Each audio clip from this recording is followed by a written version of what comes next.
আমি 2008 সালে বিয়ে করছি, আজকে 2023 সাল। আমার এই 15 বছরের বিবাহের জীবনে তো আমার স্ত্রী আছে, হালাল স্ত্রী। তো আমি যখন 2020 সালে মোটর সাইকেল অ্যাক্সিডেন্ট করে পাও ভাঙ্গিয়া ফেলছি, তখন আমি প্রায় দীর্ঘ 6 মাসের মতো বিছানায় এক জায়গাতে 3 মাস, প্রথম 3 মাস পড়েছিলাম। হসপিটাল থেকে আইনা আমারে যেখানে রাখছে ওইখানেই আমি পড়েছিলাম। এক সুতা নড়াচড়া করতে পারি নাই।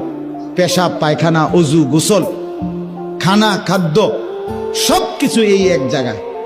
তো সেই 6 মাসের লাগাতার আমার রাত দিনের সমস্ত খেদমত দয়া মায়া করে আমার বিবি করছে। এটা রাস্তার নর্তকীর থেকে তুমি পাইতা না,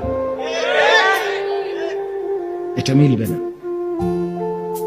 এজন্য স্ত্রী মানে শুধুই কি না উপভোগের সামগ্রী না, সে ভালোবাসারও জন, দয়া মায়ারও জন। দয়া মায়াও দরকার, দয়া মায়াও দরকার। আজ তুমি যদি চরিত্র নষ্ট করো, অচিরেই তোমার জন্য চরিত্রহীন নারী মিলবে।